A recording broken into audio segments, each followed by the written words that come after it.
J'ai lu Ils sont chez nous de Lisa Jewell. On se retrouve ici dans un roman policier, un roman noir féminin. Nous suivons 3 personnages sur 2 temporalités. Dans le passé, nous suivons Henri, donc l'histoire pour lui commence en 1988 et dans le présent nous suivons Lucie et Libby. Libby, 25 ans, hérite d'un manoir, d'une maison très chic londonienne le jour de son anniversaire. Elle ne comprend pas trop pourquoi elle hérite de cette maison, elle sait qu'elle a été adoptée et elle comprend très vite que cette maison lui provient de ses parents biologiques.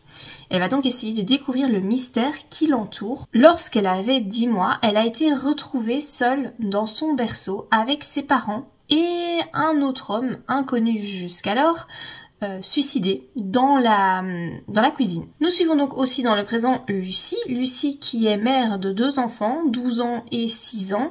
Lucie qui a une vie très compliquée. Elle vit en France, elle est actuellement SDF, vraiment elle galère, c'est pas facile pour elle. Elle est divorcée d'un homme extrêmement toxique qui la battait, qui la maltraitait. Et donc on va suivre son histoire également. Et puis dans le passé, nous suivons Henri, qui est un enfant qui a vécu dans le manoir. Il avait 11-12 ans quand l'histoire démarre pour lui, quand on apprend ce qu'il se passe.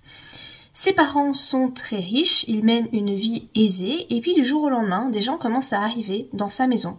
Tout d'abord, Birdie, une jeune femme musicienne qui fait partie d'un groupe. Elle se ramène un beau jour avec son compagnon et puis pas longtemps après, 2 autres adultes arrivent avec leurs enfants. Ils vont tous investir le manoir. De base, ils sont censés rester quelques semaines et puis finalement, ils n'en partent plus jamais. Du coup, on se demande, mais qui sont ces gens ? Qu'est-ce qui se passe dans ce manoir ? On voit bien que ces adultes qui arrivent ne sont pas très nets et on aimerait bien savoir ce qu'ils ont en tête. Ce roman est assez glauque et malsain, donc il y a vraiment une ambiance assez noire et écœurante à certains moments. Il y a beaucoup de suspense, c'est clairement un page turner, on a tout le temps envie d'en savoir plus. Moi vraiment, j'étais happée par l'histoire, je trouvais qu'il y avait du rythme, c'était vraiment très cool. Je ne m'attendais pas aux révélations finales, j'ai bien aimé la fin. L'autrice a écrit un tome 2 parce que effectivement il y a certaines choses qui restent un petit peu en suspens. Disons que elle avait laissé la porte, je pense, pour pouvoir poursuivre son histoire, ce qu'elle a fait. Donc je pense lire le tome 2 très prochainement